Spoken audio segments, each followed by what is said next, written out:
Alright, magandang umaga mga kalupa. Ito na naman si Maglulupa, ang inyong lingkod.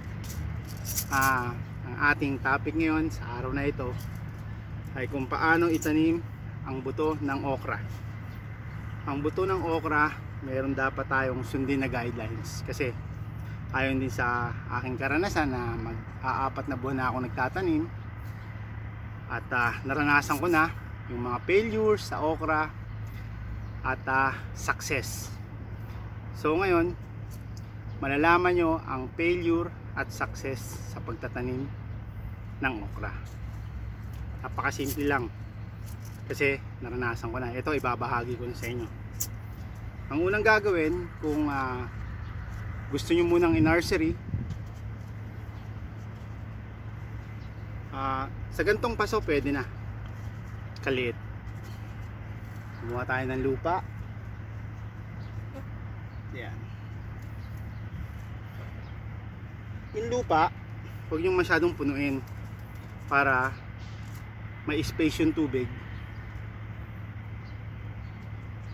na mag-penetrate sa buto kagad. Kasi pag pinuno mo, tatapon yung tubig. So, mga hangga dito lang siya ang lupa. So, ito na nga. Ilalagay na natin yung buto. Unang guideline sa pagtatanim, kung makikita nyo dito sa itong paso na tong okra na to, ang haba ng katawan niya, diba? Ganun ang okra, mahaba ang katawan ng okra. Kaya ngayon ang guideline is kailangan mo siyang itanim ng medyo malalim. Kahit maliit siya, itanim mo siya ng 1 inch. Tanim mo siya malalim-lalim na yon. Kasi pag mababaw nyo itinanim ang okra, masyadong mahaba ang katawan, siguro hanggang dito siya. So ngayon itanim nyo siya na ang lalim 1 inch at diligan natin. Kagaya nga ng sinabi ko, kailangan mag-penetrate ang tubig, maabot yung buto.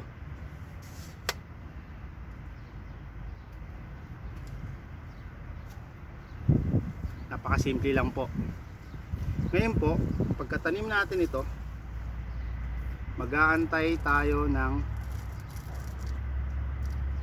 15 days. Ito ay magge-germinate na. Itong nasa harapan nyo ngayon, ang edad nito is simula nung itinanim ko, 2 buwan na siya. Pwede ko rin hindi na ilipat kasi malaki naman yung lalagyanan niya. At pwede ko rin na ilipat kung meron akong space. Kung ano ang preferred nyo, kung anong komportable sa inyo, nasa diskarte nyo yun. Basta ang guidelines nyo, unang-una, ayun nga, yung buto, kailangan medyo malalim-lalim. Kasi nga, pag lumaki siya ng mataas at malakas ang hangin sa parte na nilagyan mo, mababali siya, kalupa. Ayun ang unang guidelines na dapat nating sundin sa pagtatanim. At pangalawa, sa paglilipat, i-migrate mo siya. Mas maganda naka-nursery siya ng solo lang.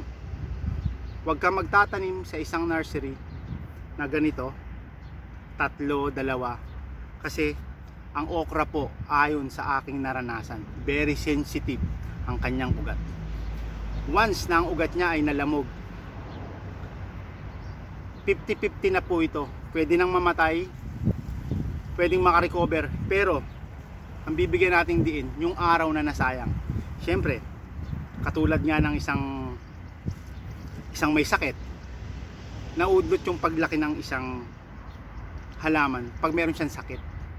Sa halip na nakapokus siya sa paglaki niya, ngayon nagpapalakas muna siya ulit. Base sa aking mga naranasan yun, mga kalupa. So masisira yung target nyong araw pag ang guidelines nyo ay hindi tama. So So kaya ang may papayo ko sa inyo, ingatan nyo ang buto ng okra hanggang sa paglaki nito, na huwag malamog ang ugat. Kaya hanggat maaari, isang buto lang sa isang ganitong paso. At ngayon mga kalupa, sana meron kayong natutunan sa aking ibinahagi sa aking vlog na ito. At kung nagustuhan nyo ang aking vlog sa araw na ito, ay sana mag-subscribe kayo. At kung meron kayong katanungan, hindi po ako magdadalawang isip na kayo ay sagutin. At ngayon po, itong tanim ko na to ay 2 buwan ngayon, mga 1 buwan at kalahati pa lalaki na siya at mamumunga. Kaya mga kalupa, hinihiling ko po ang inyong pakikiisa sa aking hangarin na marami pa tayong matulungan ng mga subscriber natin at mga viewers na makatch up nila ang pagsimpleng pagtatanim. At shout out pala sa mga tropa ko sa Dubai, sa Saudi, sa Singapore, sa mga lahat na nag-subscribe. Maraming salamat sa inyong paniniwala sa akin. At mapagyaman natin ang ating minimithing na makatulong sa tao kahit sa maliit lang na paraan at simple. O mga kalupa, hindi ko na patatagalin ang aking vlog na ito. Alam ko naman na ayaw nyo rin na maistorbo kayo, kaya ang gusto ko lang content ay maikse at pero informative at meaningful. At meron ding konting moral. Okay mga kalupa, God bless to us. At nagustuhan nyo ang vlog ko sa araw na ito, maraming salamat sa inyo. Ang inyong lingkod, maglulupa.